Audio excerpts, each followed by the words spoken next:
Septembre spécial. Septembre a été le mois le plus prolifique de ce début de saison où les joueurs ont fait énormément de stats en si peu de matchs. Salut les amis, bienvenue sur Plus Actu, une nouvelle vidéo. Aujourd'hui, on va essayer de parler des joueurs qui ont émerveillé durant ce mois de septembre. Ils ont fait des stats assez folles et j'aimerais parler durant cette vidéo. Tout d'abord, vous connaissez la référence. Un pouce bleu, abonnez-vous si ce n'est pas encore fait, laissez un commentaire et surtout, n'oubliez pas d'activer la cloche de notification pour ne rien manquer de mes prochaines vidéos.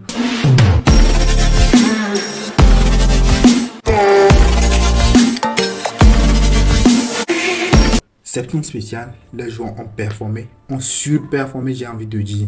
Et donc, on va commencer par Kylian Mbappé. Kylian Mbappé, c'est 8 matchs disputés avec la France et le Real Madrid, dont 2 avec la France, 6 avec le club. En 2 matchs avec la France, Kylian Mbappé, capitaine, il a marqué 2 buts et délivré une passe décisive. En club, c'est 10 buts marqués pour une seule passe D. Kylian Mbappé, c'est doublé contre l'Olympique de Marseille en Ligue des Champions, triplé contre Kairat Almaty.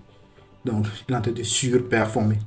Et durant le derby face à l'Atlético de Madrid, Kylian Mbappé a notamment marqué un but, mais un but qui n'a pas servi à grand chose parce que le Real s'est incliné sur un score de 5 buts à 2. Il est en train de performer et le mois d'octobre a commencé. Il est en train de continuer sur cette tendance. Passons maintenant à Harry Kane qui a aussi performé, mais lui en mode de match. Harry Kane, 2 matchs avec l'Angleterre. Harry Kane, c'est 1 but, 0 passe D. Et avec le Bayern, c'est 5 matchs seulement, mais 11 buts marqués et une passe D. Donc c'est énorme. C'est plus de 2 buts par match avec le Bayern.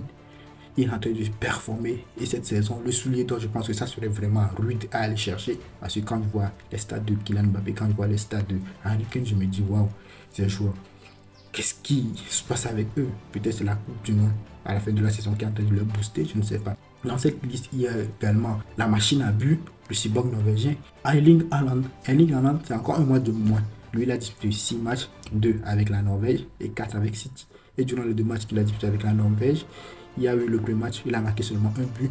Le deuxième match, face à la Moldavie, avec Erling Haaland, pardon, c'est 5 buts marqués avec 2 passes D.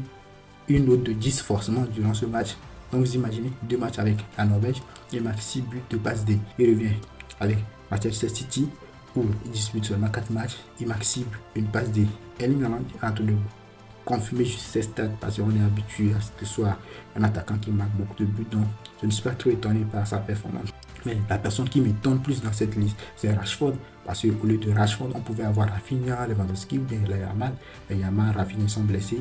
Lewandowski, c'est plutôt un remplaçant de luxe maintenant. Rashford, c'est lui qui me surprend le plus dans cette liste. Rashford, c'est 2 buts marqués avec le Barça et 4 passes ici délivrées. Un doublé face à Lucas en Ligue des Champions qui a permis au Barça de s'imposer. Saint-James Park, donc il est en train de retrouver la pleine confiance. Il est en train de faire de bonnes stats. Rashford, c'est une passe décisive en 2 matchs disputés avec l'Angleterre.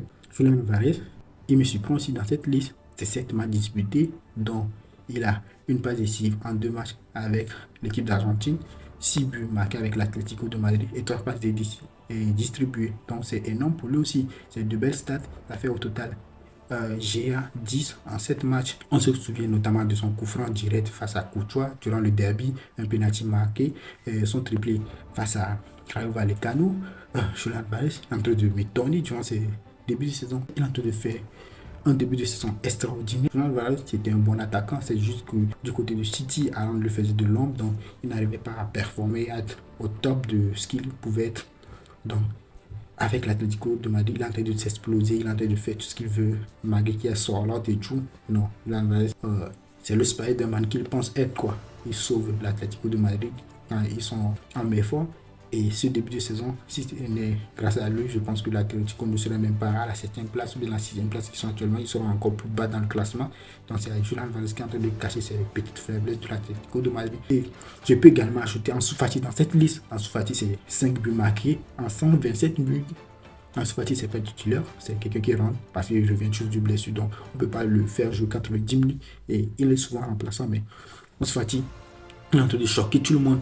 Depuis un joueur dont j'oublie un peu le nom en 1946 en Ligue 1, personne n'a réussi à marquer autant de buts en Ligue 1.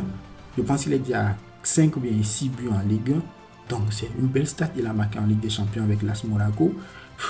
Il a tout fait une bonne saison. J'espère qu'on va retrouver le Ansu Fati qui gagnait même des joueurs du mois en Ligue 1 lorsque Messi était encore à Barcelone. C'est quelqu'un qui était bourré de talent, quelqu'un qui était trop fort. Mais il s'est éteint avec les blessures et tout. Et on espère qu'il va retrouver sa pleine plénitude, il va retrouver sa forme et il va starter, il va faire une bonne saison, surtout avec le retour de Paul Pogba qui est bientôt. Il va lui distribuer des passes décisives et en il va se régaler en marquant juste des buts. C'est ce que je voulais partager avec vous durant cette vidéo. Surtout, laissez le pouce bleu, commentez la vidéo, abonnez-vous si ce n'est pas encore fait et activez la cloche de notification pour ne rien manquer de nos prochaines vidéos. C'est Brice Satu, ici l'histoire continue, abonnez-vous pour la suite.